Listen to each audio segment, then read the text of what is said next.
Miss?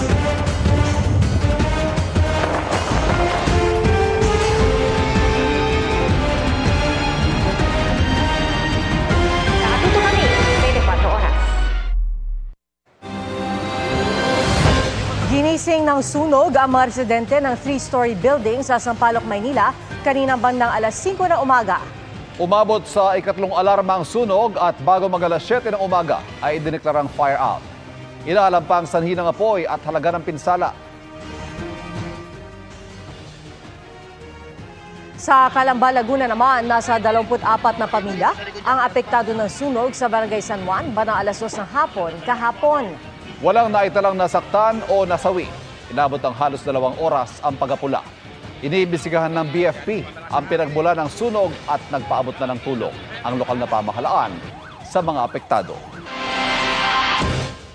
Magandang hapon po. Sa Miyerkules, inaasahang idedeklara ng Department of Agriculture ang food security emergency sa bigas. Kapag naipatupad ito, ilalabas na ang buffer stock na bigas ng National Food Authority sa mga merkado para mapababa ang presyo ng bigas ng hanggang 38 pesos kada kilo. Nakatutok si JP Soriano. 4 na kilong local jasmine rice ang binili ni June na 1 linggo nilang pagsasaluhan ng kanyang pamilya. 60 pesos per kilo ang bili niya na presyo mula pa noong Desyembre. Tumataas talaga. Kasi dati itong kinuha ko ng 60, parang ano lang to dati, parang 54, 55, ganun. So ngayon, malaking diferensya. Sa ilang palengke sa Quezon City, wala ng bigas na mas mababa sa 50 pesos kada kilo. Ang long grain nasa 50 pesos per kilo, ang sinandomeng nasa 53 pesos, ang denorado nasa 59. Ang local jasmine rice naglalaro sa 60 hanggang 62 pesos, habang ang imported jasmine rice nasa 65 pesos per kilo. Kaya ang tanong ng mga mamimili, kailan ba mauumpisahan ang sinabi ni Pangulong Bongbong Marcos na pagdedeklara ng food security emergency. Nabalitaan kasi ni June na kapag naipatupad ito, maaari nang ilabas ang buffer stock ng bigas ng National Food Authority at idadagdag sa ibebenta sa merkado na magpapababa sa presyo ng bigas. Ayon sa Department of Agriculture, sa Lunes nila inaasahang matatanggap ang rekomendasyon ng National Price Coordinating Council para sa food security emergency sa bigas. Ang expectation by Wednesday ay meron ng action ang ating kalihim and most likely is the declaration of food security emergency. Sa oras na maideklara ng DA ang National Food Security Emergency, agad daw na magbebenta ng bigas ang NFA sa lahat ng local government units at kadiwa stores. Kapag nag-declare na po si Secretary Kiko ng rice price emergency, kami po ay pwede na, no? Aatasan niyo na kami. O sige, mag-release na kayo ng bigas ninyo. Ito po hindi aging stocks, yung regular stocks natin.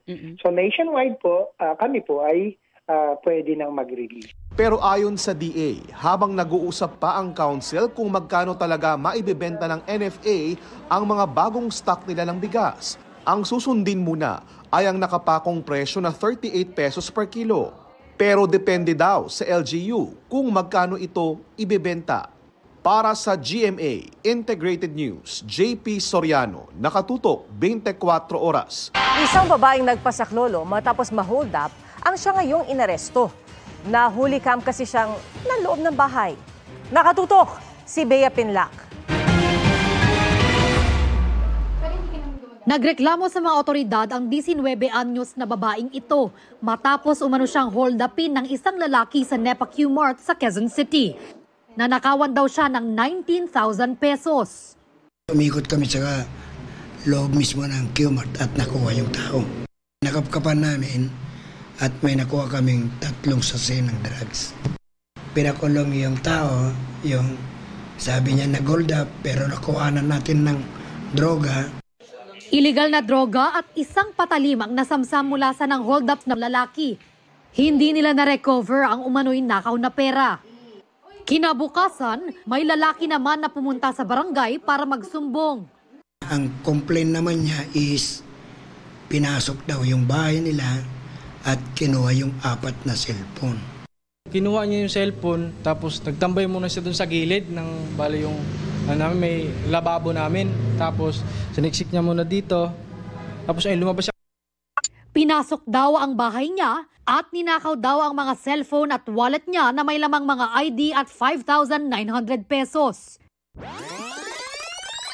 Nang balikan ng CCTV, Pinakita ko yung kuha. Sabi niya, ito yung kagabi. Nagreklamo dito na na-hold up daw siya ng 19,000. umaaligid siya malapit sa bahay ng lalaki.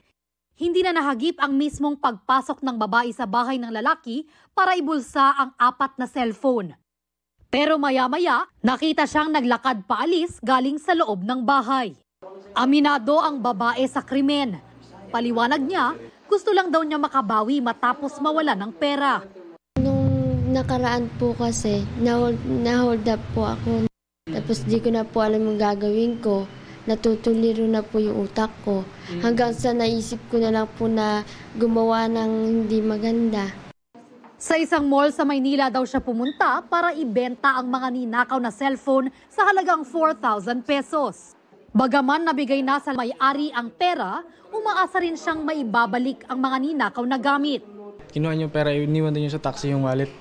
Ayun din yung habol ko, yung wallet din mo kasi andun yung lisensya ko, wala na. Makuha man namin yung cellphone or hindi, magsasampa pa rin kami ng kaso. Reklamong theft ang kahaharapin ng babae. Posible rin na masampahan ng reklamo ang bumili umano ng mga nakaw na cellphone para sa paglabag sa anti-fencing law. Para sa GMA Integrated News, Bea Pinlac, nakatutok 24 oras. Sa ngayon, nabawi na at naisauli sa may-ari ang 4 na cellphone at ayon sa barangay captain na si Marciano Agua Jr. ng barangay E. Rodriguez sa Quezon City. Kapit, mga motorista, may nakaambang big-time oil price hike sa susunod na linggo. Sa pagtaya ng kumpanyang Uni Oil, aabot sa hanggang halos 3 piso ang taas presyo sa kada litro ng diesel. At hanggang halos 2 piso naman kada litro sa presyo ng gasolina. Ayon sa Oil Industry Management Bureau ng Energy Department, ang pagpataw ng Amerika at Britanya ng panibagong sanction sa langis galing Russia ay maaaring mauwi sa pagbawas ng kanilang export na magpapataas ang presyo sa world market. Ang Russia ay isa sa pinakamalaking oil producer sa daigdig.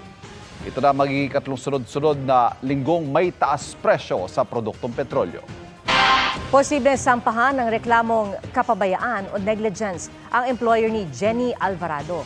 Siya po yung OFW na nasawi sa Kuwait at naipagpalit sa katrabaho ang bangkay nang iuwi sa Pilipinas. Posible rin kayang magpatupad ng deployment ban sa Kuwait?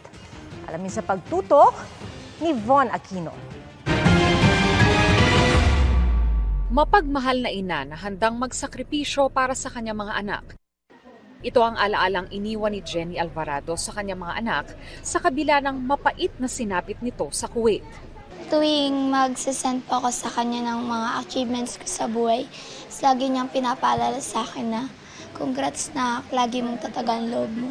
Yung mga ngiti niya po sa amin, na sinasabi, pinaparamdam po sa amin na mahal niya po kami, magkakapatid. Matapos si autopsy kahapon ng labi ni Jenny, nakaburol na siya sa kanilang tahanan sa Rodriguez, Rizal. Sabi ng mga anak ni Jenny, plano raw sana ng kanilang ina na wag nang bumalik sa Kuwait. Lagi niya po sa akin sinasabi yung dibo ko po na sabi niya, uuwi ako palagi yan sa iyo pag dibo mo na, paghahandaan natin. Then sabi ko, sige maantayin ko yan. Then sana uwi na siya ngayong February, but suddenly, eto nga po yung nangyari. Kwento ng mga anak ni Jenny, may nakausap daw silang dating kasambahay ng kapatid ng amo ni Jenny na nakakakilala sa kanya at ikinuwentong pinagmamalupitan daw ang kanilang ina. Yung alaga niya po na panganay ng amo niya, pag may mali pong nagsusumbong po siya ng mali sa nanay niya, and then parang pinag-iinitan po yung nanay namin. Tapos kinukulong po siya sa kwarto tapos pinapagutom. Tuwing uuwi raw ang kanilang ina sa Pilipinas, hinuhold down ng kanyang amo ang sweldo nito. Pag umuwi po yung nanay namin, kinukontrata siya ng amo niya na 1 week ka lang dyan, di ko bibigay yung bumong sahod. Parang ganun po. Kasi hindi rin po binibigay yung kabuhang sahod, pati yung 13th month pay niya hanggang ngayon. Dahil dito at sa mga pasang nakita umano nila sa katawan ng kanilang ina, mas tumibay daw ang kanilang paniniwalang may foul play sa pagkamatay ng kanilang ina. Gusto raw nilang managot ang amo ng kanilang ina na pinagsilbihan nito sa loob ng 8 taon. Yung amo niya po, kasi mukhang hindi suffocate yung nangyari sa nanay namin. At yun yung paninindigan ko at ipaglalaban ko hanggang dulo. Kanina, nakiramay sa burol ni Jenny si Migrant Workers Secretary Hans Kakdak. Ay ulat ko rin na patuloy yung ating plano na magsulong ng pinapasuri pa natin sa abogado at plano natin talaga magsampa ng claim o kaso doon sa pagkakamali ng pagpapadala ng labi. Sa inisyal na report na natanggap ng Department of Migrant Workers, namatay umano si Jenny dahil sa epekto ng coal metal stove o indoor coal burner na sinindihan dahil malamig umano sa rest house ng employer.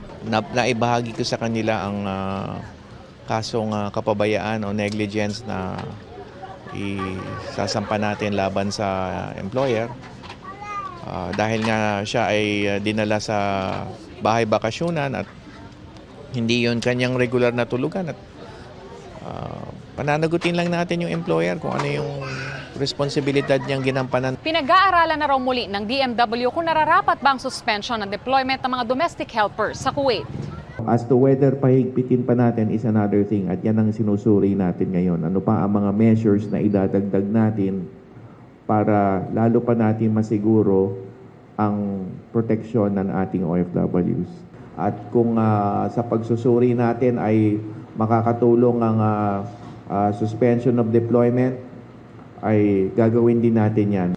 Para sa GMA Integrated News, Von Aquino, nakatutok, 24 oras. Isinusulong ng isang senador na palitan ng pangalan at dagdagan ang responsibilidad ng National Economic and Development Authority o NEDA. Kapag ipinatupad yan, tatawagin daw yang Department of Economy, Planning and Development o DepDev. Nakatutok si Marie Zumali. Pagdating sa pagpaplano ng mga programa para sa paglago ng ating ekonomiya, isang ahensyang responsable dyan, ang National Economic Development Authority o NEDA. Pero sa laki raw ng responsibilidad ng ahensya, nararapat na raw na palawakin ang kapangyarihan nito. Kaya sinusulong ni Senador Juan Miguel Zubiri na gawin na itong isang kagawaran o Departamento ng Pamahalaan, ang Department of Economy, Planning and Development o DepDev. Malakas ang papel niya dun sa cabinet meetings. And yet, they're not a department. Minsan nga, may mga ahensya ng gobyerno, hindi pinapansin yung mga findings and solutions ng NEDA. Kasi ang dating niya parang authority lamang po. Some agencies feel it's only recommendatory. Pero hindi lang daw simpleng pagpapalit ng pangalan nito. Madaragdagan daw ang mga responsibilidad ng bagong kagawaran pagdating sa pagbuo ng budget ng pamahalaan. Minsan, nawawala ang pondo ng edukasyon, nawawala yung pondo para sa social services, nawawala po yung pondo ng trade and industry and commerce programs. So now, under this law, nakalagay po dito na DepDev will consult with DBM, Department of Budget and Management, paggawa po ng ating national budget para in tune siya for our economic development. Ang panukala, pasado na sa Senado at Kamara. Sa darating taon na Miyerkules ay magkakaroon ng bicameral conference. Pero paper bicam na lang daw ito kung ituturing. Dahil halos pareho naman daw ang mga probisyong ipinasa ng Senado at Kamara. Nakatakda raw nilang i-ratify ang panukalang batas sa parehong araw. At umaasa silang mapipirmahan na ito ng Pangulo sa unang linggo ng Pebrero. Hopefully, madadagdagan po natin ang trabaho natin mga kababayan, investment opportunities, and of course, streamlining of government functions, at the same time, streamlining of government work to our kababayan. Para sa GMA Integrated News, Mariz Umali, nakatutok, 24 oras. 2 beses nagbuga ng usok na may kasamang abo ang Bulkang Kanlaon ngayong araw. Tumagal ng mahigit 10 minuto ang mga naging pagsabog at may naitalapang 21 volcanic earthquakes ang Philippines. Nananatili sa Alert Level 3 ang bulkan kaya't ipinagbabawal ang paglipad ng anumang aircraft malapit dito. Nagbabala naman ang mga otoridad sa mga residente na maging alerto sa posibleng pagputok ng bulkan. Viral ang video ng isang siklista na dumaan sa NLEX at nag-counterflow pa. Nakatutok si Rafi Tima. Viral at may mahigit 500,000 views na sa social media ang dashcam footage na ito ng isang motorista noong Martes sa NLEX northbound sa bahagi ng Philippine Arena. Kitang biglang sumulpot ang isang nagbibisikleta sa tabi ng Center Island. Nag-counterflow ito at hinabol ng isang NLEX patrol officer. Ikinagulat ng motorista ang insidente. Pagbaba ng patrol po namin, pinapahinto, hindi siya tumitigil. Kaya ang ginawa, hinabol po ng patrol namin kasi kailangan talaga may stop siya dahil naka-counterflow siya doon sa traffic.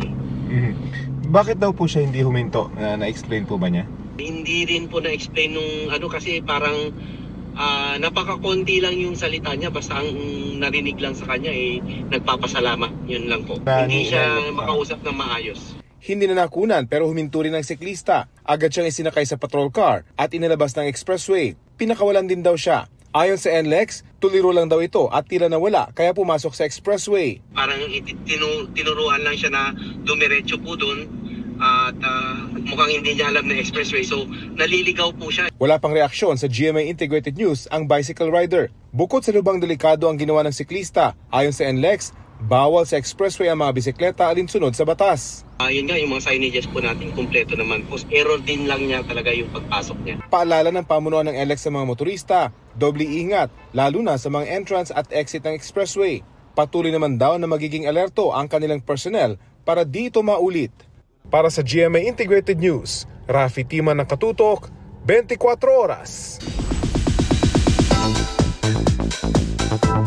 May bagong abangang series sa GMA, ang Cruz vs. Cruz. Lalabas dito ang primera kontrabidang si Gladys Reyes at ang nagbabalik-kapusong singer-actress na si Vina Morales. May chika si Lars Santiago. The OG Kapuso is back sa pagsisimula ng taon. Nagbabalik din sa GMA si Vina Morales pagkaraan ng mahigit 2 dekada. Actually, hindi ako mapakali. Hindi ako mapakali. Sobrang, alam mo yung mixed emotions. I had butterflies in my stomach going down the car nung nasa basement na. Sabi ko, ninenervyos ako. Ano ba yung feeling na ganito? Ninenervyos ako in a way dahil excited ako. Ang Sunday noontime musical show na SOP, ang huling show na ginawa ni Vina sa GMA. And soon, mapapanood siya sa bagong GMA series na Cruz vs. Cruz, kung saan kabilang sa mga makakasama niya si Gladys Reyes. Matagal na silang magkaibigan dahil pareho silang member ng Thursday group ng That's Entertainment. Pero first time nilang magsasama sa isang series.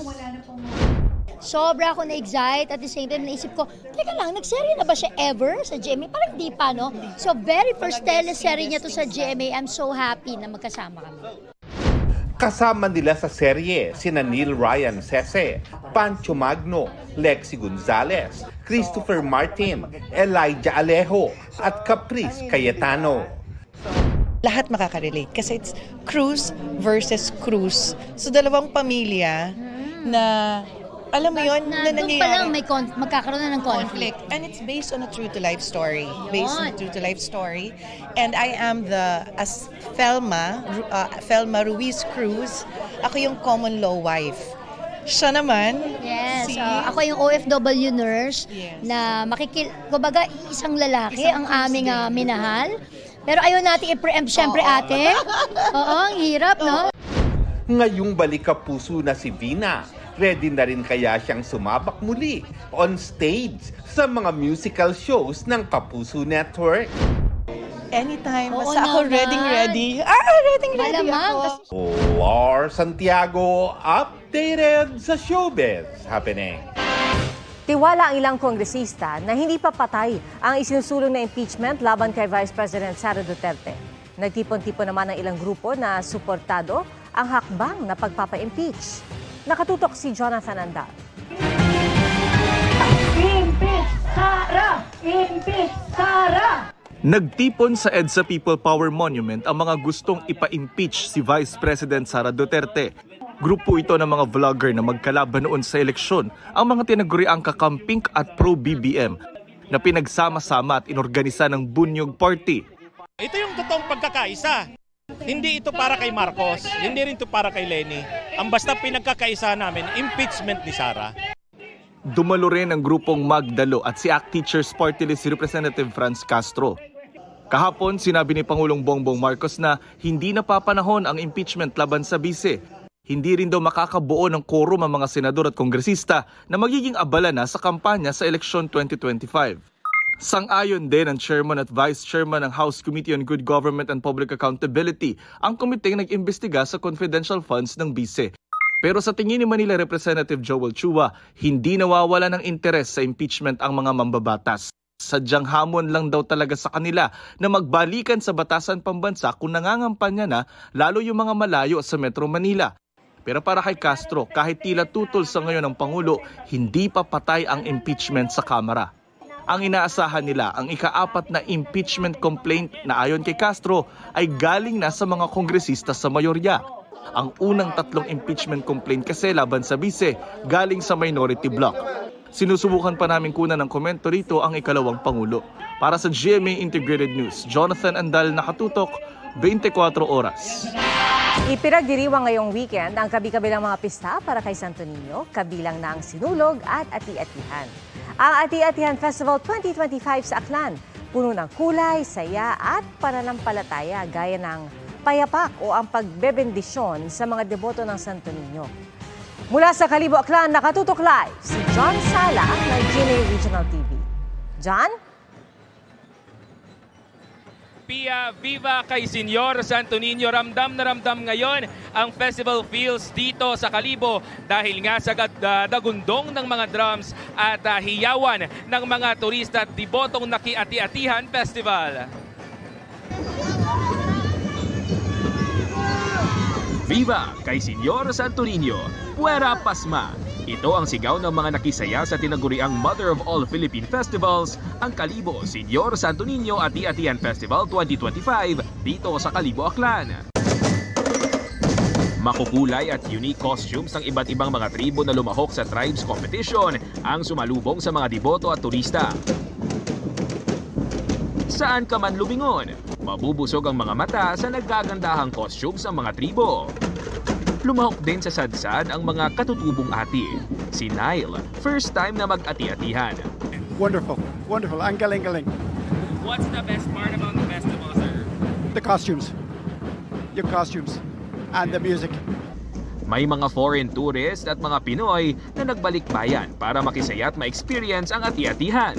We only came yesterday, but the parade so far has been a good experience, and so has we went to church this morning. It's very new experience for me. Nagjo-join kami sa Sadsal dahil after 5 years ngayon lang kami nag-enjoy na naman. Bukod sa pakikisaya sa Sadsal, di nakakalimutan ng mga deboto ang totoong simbolo ng festival, ang pagpapasalamat sa blessings at paggabay ni Senyor Santo Niño. Dinudumog pa rin ang tradisyonal na pagapak o ang pagbindisyon sa mga deboto ng imahe ni Senyor Santo Niño. Siyempre amon nga gina-celebra kada dag-on nga riyag kami gadiretso anay magsimbahan.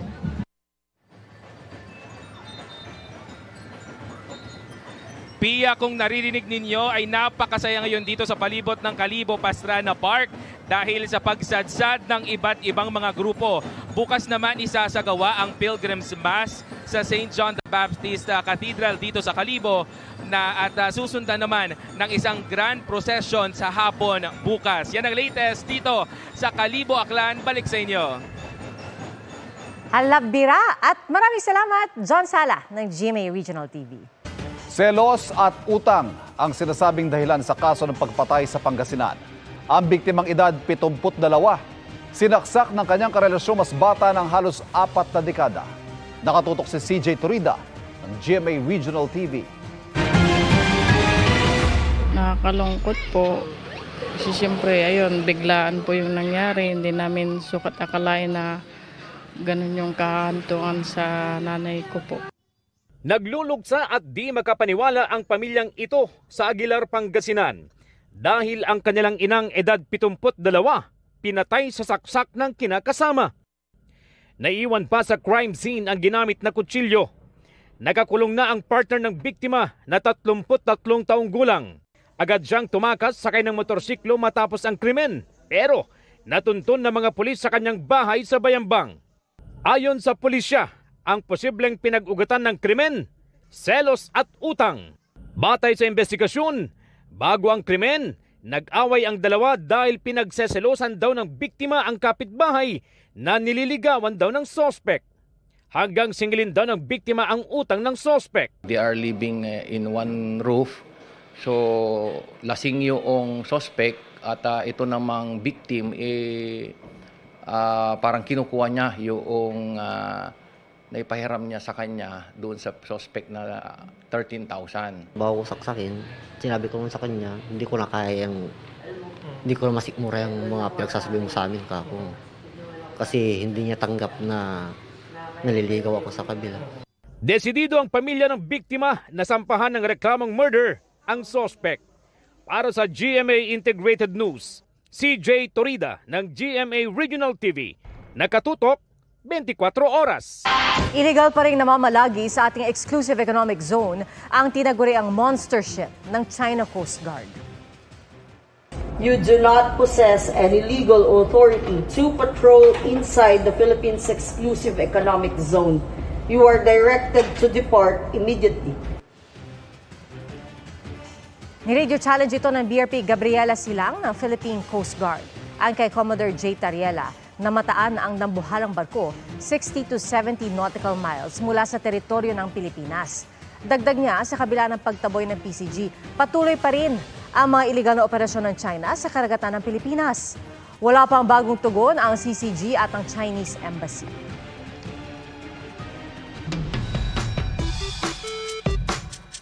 Ngayong weekend, ipinagdiriwang sa Cebu City ang Sinulog Festival. Saan kaya nakasimula ang malalim na debosyon ng mga Pilipino sa Batang Jesus? Kuya Kim, ano na? Ang debosyon kay Santo Niño nakadikit na sa pananampalataya ng mga kapatid nating Cebuano. Pero alam niyo ba kung paano nagsimula ang malalim na debosyon sa Batang Jesus?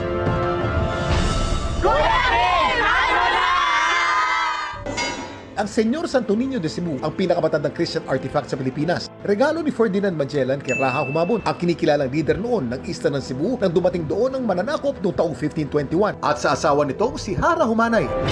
Ayon sa kwento, nung dumaong sa Sugbu o Cebu si Miguel Lopez de Legazpi noong 1565, pinasunog daw nito ang buong pamayanan upang palayasin ang mga nakatira dito. Dito natagpuan nila ang imahe ng Batang Jesus sa isa sa mga nasunog na bahay. Nakabalot ito sa tela at nakasilid sa isang kahong gawang kahoy at hindi raw ito nasunog. Bagay na tinuturing nilang milagro. Mula rito umusbong ang debosyon ng mga Cebuano sa Batang Jesus.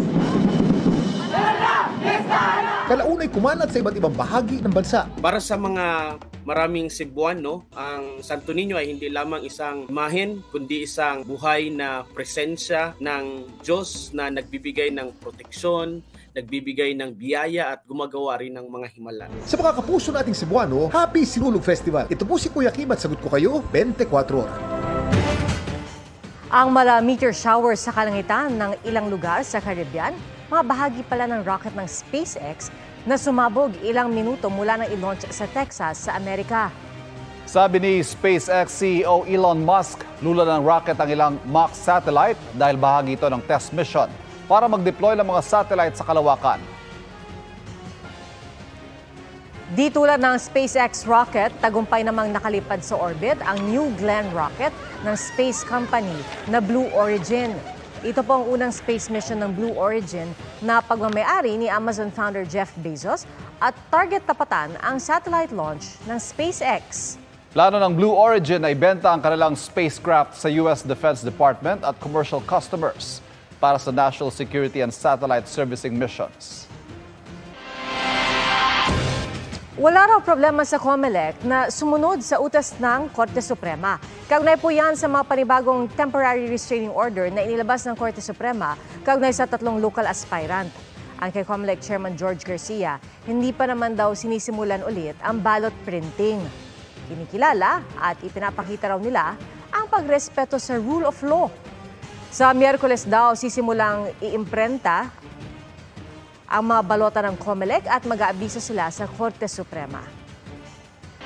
Ipinagdiriwang din sa iba pang bahagi ng bansa ang kapistahan ng Santo Niño. Bit-bit ang kani-kanilang mga imahen, dinagsa ng mga deboto ang kahabaan ng Moriones sa Tondo, Maynila sa pag-arangkada ng Lakbayaw Procession 2025. Pistang-pistang pakiramdam sa dagundong ng mga naglalakihang speaker at drums habang nagtatanghala iba't ibang grupo ng mga deboto. Bukas isasagawa ang Grand Procession o maringal na prosesyon ng Santo Niño. Samantala sa Midsayap, Cotabato naman, napuno ng makukulay na indakan ang Kadalanan Street ngayong bisperas ng pista ng Santo Niño. Ang taunang Halad Festival na maihahantulad din sa sinulog sa Cebu at ati-atihan ng Panay ay isa sa mga highlight ng pista. Ayon sa Kura Paroko ng Archdiocesan Shrine of Santo Niño, paraan nila ito ng pagpapasalamat sa mga natatanggap nilang biyaya gaya ng masaganang ani. 17 grupo ang nagtanghal para sa iba't ibang kategorya. Ilang beses nagpaikot-ikot hanggang sa bumulusok ang helicopter na ito sa Amazonas sa Peru. Nag-emergency landing na pala ito at sa kabutihang palad, ligtas itong nakalapag sa bangin. Ayon sa Defense Ministry ng Peru, dinala sa ospital ang 11 sakay ng naturang helicopter ng National Police na nasa gitna ng isang official security mission. Inaalam pa ang sanhi ng aberya. Pinuri naman ng Interior Ministry ang husay ng piloto nito. Rider sa Davao patay matapos masagasaan ng truck. At sa Nueva Ecija, 6 ang patay kabilang ang 3 menor de edad matapos mahulog ang sinasikan nilang tricycle sa irrigation canal. Yan at ang iba pang disgrasya sa kalsada sa pagtutok ni Argel Relator ng GMA Regional TV.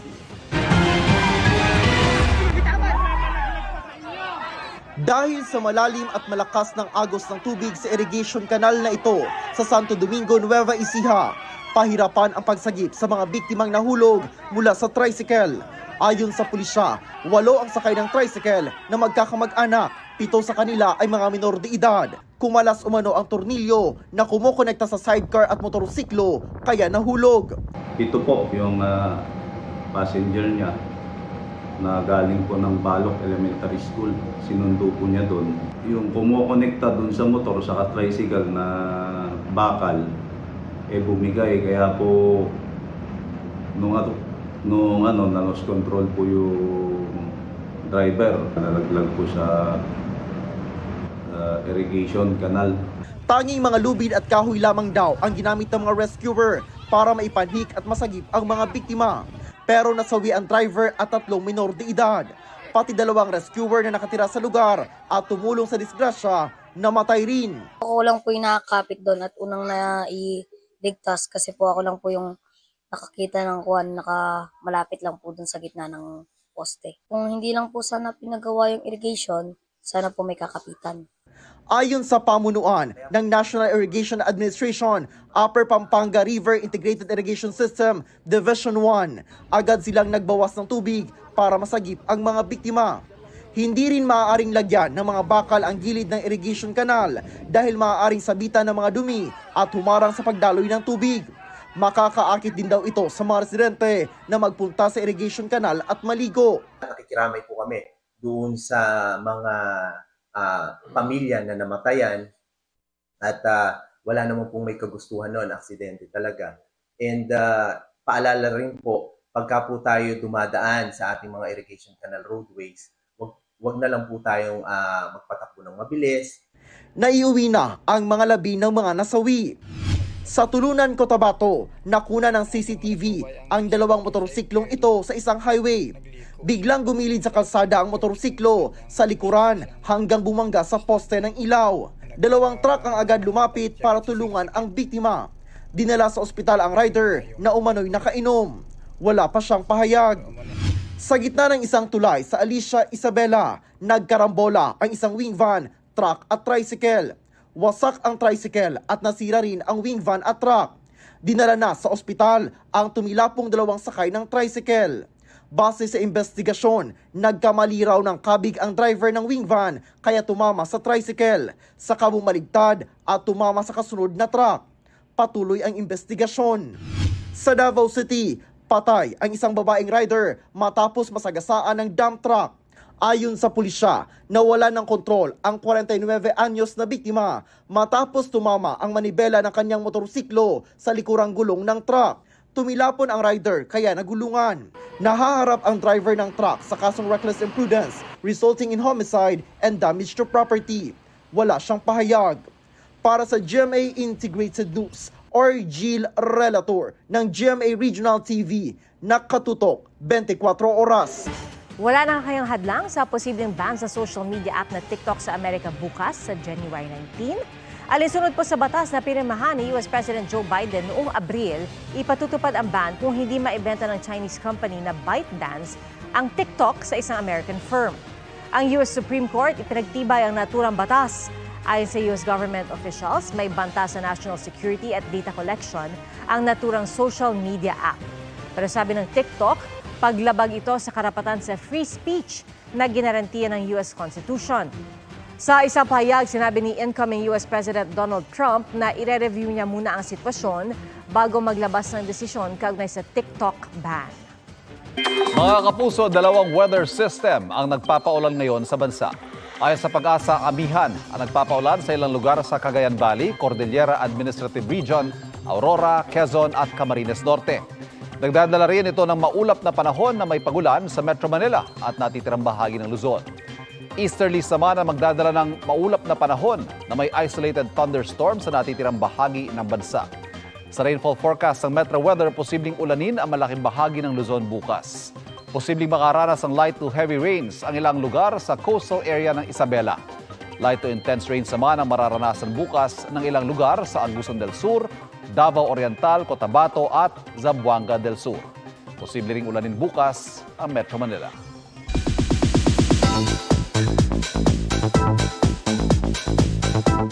Bukod sa mga Cebuano at deboto ng Senyor Santo Niño, nakifiesta rin ang cast ng mga Batang Riles sa Sinulog Festival sa Cebu. Ano kaya ang kanilang hiling kay Senyor Santo Niño?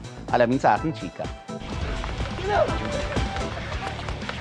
Dumarami na ang nakikibarkadagulan sa mga Batang Riles.